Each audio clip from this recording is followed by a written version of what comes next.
Guys, welcome back to my channel. अगर अभी तक आप लोगों ने मेरे चैनल को सब्सक्राइब नहीं किया है तो प्लीज़ जल्दी से कर दे और इसके और एपिसोड आपको डिस्क्रिप्शन में लिंक में मिल जाएगा। तो चलिए एपिसोड की शुरुआत करते हैं। यहाँ पे एनिंग को लॉन्ग थोड़ा मूड ऑफ करने के लिए लेके आता है क्योंकि वो अब ठीक हो रही थी, रिकवर हो रही थी, तो उसे मूवी वो दिखाता है और यहाँ पे बोलती है ओह माय गॉड क्या प्लेस है यार, ऑसम, तुम्हारे घर में ये सब भी है, ये सब तुमने मुझे पहले क्यों नहीं बताया। तो कहता है पहले अपनी हेल्थ पे ध्यान दो, आई बात समझ में।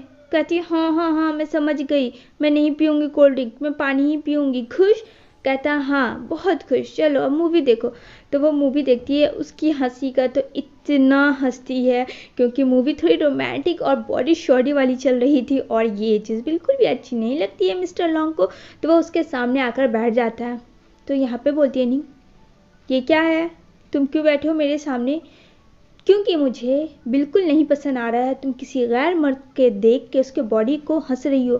कहती ओह मेरी थोड़ी तबीयत सही नहीं लग रही है, मुझे अजीब सा फील हो रहा, मुझे कुछ हंसी चीज़ देखने का दिल कर रहा है। तो यहाँ पे कहता लॉन्ग तुम्हारी एक्टिंग बहुत अच्छी कर लेती हो ना, मतलब इतनी तबीयत ख़राब होने के बाद भी अभी तक तुमने सीखा नहीं है, तुम्हारे एक्टिंग में मैं नहीं आने वाला हूँ। तो यहाँ पे बोलती है अच्छा जी ये बात है। तो यहाँ पे बोलती है उसके 3 फिंगर्स को लेके कि मेरे लाइफ में सबसे इम्पॉर्टेंट है, पहला मेरे grandfather, second my mom and third तुम्हें पता है वो कोई और नहीं, सिर्फ और सिर्फ तुम हो। ये सुन के तो लॉन्ग की खुशी का ठिकाना ही नहीं रहता है। इधर देखने को मिलेगा वो उसके घर आते हैं तो उसके पेरेंट्स से मिलते हैं। एनिंग के मॉम उसकी मॉम की बिहेवियर से बिल्कुल नाराज़ थी और उनके रिश्ते के ख़िलाफ़ थी। तो यहाँ पे बोलता है लॉन्ग कि ma'am I am really sorry, मैं जानता हूँ कि मेरी मॉम का बिहेवियर नहीं अच्छा है, आई नो, पर प्लीज़ आप मुझसे इस तरीके से मत बात करो, मैं वैसा बिल्कुल भी नहीं है।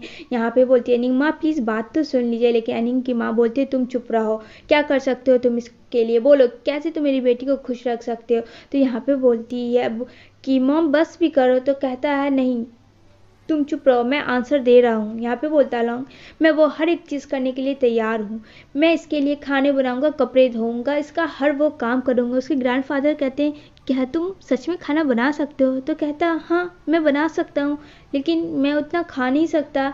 तो कहता है ठीक है चलो सफाई पे लग जाओ, उसका टेस्ट हो रहा होता है। यहाँ पे बोलता है थोड़ा अच्छे से साफ़ करना, वैसे तुमने बहुत अच्छा क्लीन किया है। उसकी मॉम बोलती है कि मुझे इसका टेस्ट लेना है, तुम कुछ नहीं बोलोगी। तो यहाँ पे नहीं बोलती है बस भी करो मॉम, बेचारे को क्यों इस तरीके से कर रही हो। तभी यहाँ पे उसकी मॉम कहती है देखो वो टॉयलेट का बात ख़राब हो गया, उसे ठीक करने के लिए। इधर उसके ग्रैंडफादर कहते हैं कि देखो मेरे रूम का लाइट अच्छे से नहीं जल रहा है। तो यहाँ पे बोलता है लॉन्ग मैं दोनों का सब कुछ अच्छे से ठीक कर दूंगा। देन वहाँ पे बहुत अच्छी सी डिशेज बनाता है लॉन्ग और जो कि डिलीशियस होती है, थोड़ी जली भुनी भी होती है क्योंकि फर्स्ट टाइम ये सब था।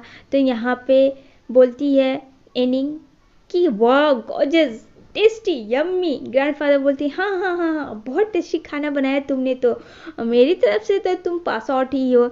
यहाँ पे लॉन्ग को टेंशन था उसकी मॉम के, क्या उसकी मॉम रिजल्ट देती है, इतना कुछ बेचारा हार्ड वर्क काम करता, बहुत ज़्यादा टायर्ड हो चुका होता, जाहिर सी बात इतने बड़ा सीईओ का मैनेजर ये सब काम किया सिर्फ अपनी फियांसे के लिए, वो सो जाता है। यहाँ पे बोलती है देखो तो कितने मासूमियत से सो रहा है मेरी मॉम ना।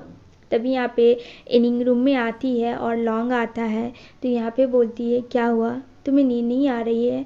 तो यहाँ पे लॉन्ग बोलता है क्या मैं तुम्हारे लिए पानी लाऊं। तो बोलती है नहीं नहीं नहीं तुम कब आए, तुम जागे हो, तुम सोए नहीं थे। तो यहाँ पे बोलता है कि मैंने सुना तुम्हारी एक और बहन थी। तो वो बोलती है हाँ थी। तो वो स्टोरी बताती है कि मेरे से 3 साल की छोटी थी वो बहन और मैं बड़ी थी, उसका नाम नी था और वो 10 साल से अब हम लोगों के साथ नहीं रही, मतलब कि दोनों बहनों थी और उस एक लड़के को बहुत लाइक करती थी और वो लड़का उसे ब्रेसलेट दिया था, वो अपनी बहन को बताती है और उससे काफ़ी खुश होती है। वही ब्रेसलेट जो कि अक्सर देखा करता था लॉन्ग उसके हाथ में और वो उसे देख के एक्साइटेड होती है, वो उस ब्रेसलेट को अपने हाथ में पहन लेती है। लेकिन यहाँ पे उसकी जो छोटी बहन थी उसे अच्छा नहीं लगता था कि वो उसकी बड़ी बहन पहन ली है और इसी की वजह से उस लड़के ने उसके साथ धोखा दिया और वो कभी वापस नहीं आया और वो उसके साथ मिस यूज़ करके उसको वहीं पे ख़त्म कर दिया।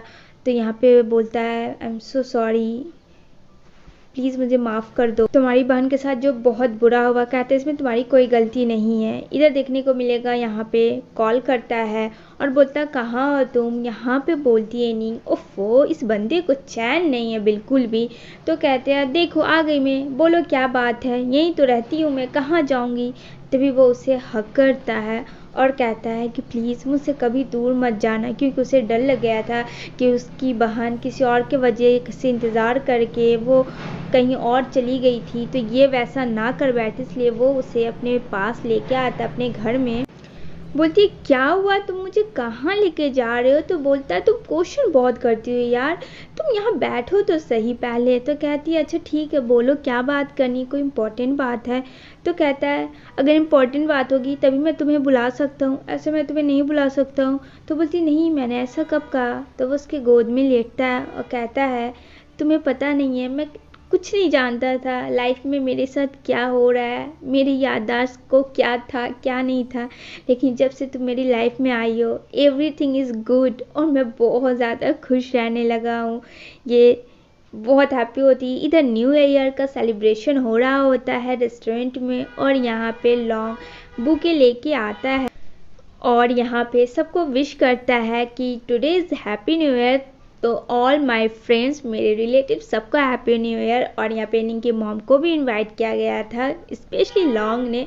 यहाँ पे उसके ग्रैंडफादर, सारे फ्रेंड्स, सारे फैमिली मेम्बर्स थे। और यहाँ पे बोलता है कि मैं सबको इसलिए इकट्ठा किया हूँ, मैं नहीं जानता था कि मेरी लाइफ में क्या हो रहा, मैं कैसे खुश हूँ नहीं हूँ, लेकिन जब से मेरे लाइफ में एनिंग आई है ये मेरी ज़िंदगी का सबसे इम्पॉर्टेंट पार्ट है और ये दुनिया की हर खुशी मुझे देती है और मैं इस चीज़ को कभी भूल नहीं सकता हूँ, जिसके वजह से आज मैं यहाँ तक हूँ और इतनी खुशी। It's my fairy tale.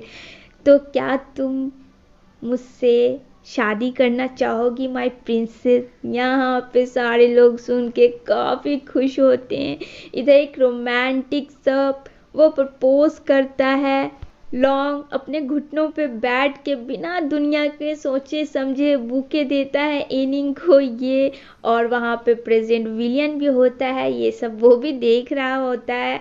तो उसके साथ उसे एक और रिंग गिफ्ट होती है जो कि वाकई में बहुत प्रीटी थी। कहता है I want to be your prince, क्या तुम बनोगी। वो बेचारी इतनी खुशी से रोने लगती है। इससे पहले आज से लाइफ में कभी उसको इतना कोई खुश नहीं रखा था। उसकी मॉम भी काफ़ी हैप्पी होती है, सब लोग चिल्लाते हैं मैरी हिम, हाँ बोलो हाँ बोलो। वहाँ पे रिंग सेरेमनी होती है और वाकई में बहुत खूबसूरत रोमांटिक सा उन दोनों के बीच में सीन होता है। क्या गाइज आप लोगों ने भी अपनी लवर्स को ऐसे प्रपोज किया तो प्लीज़ मुझे कमेंट ज़रूर करिएगा। और यहाँ पे दोनों लोग एक दूसरे को हक करते हैं। It's a lovely moment for me and उम्मीद है कि आप लोगों के लिए भी बहुत अच्छा मोमेंट होगा। तभी सडनली वहाँ उसकी मॉम आ जाती है। लॉन्ग की मॉम बोलती है कि चलो यहाँ से। तो उसका बॉडीगार्ड कहता है क्या अभी सही वक्त नहीं है। तो बोलती है नहीं। इसी के साथ गाइज ये एपिसोड एंड होती है।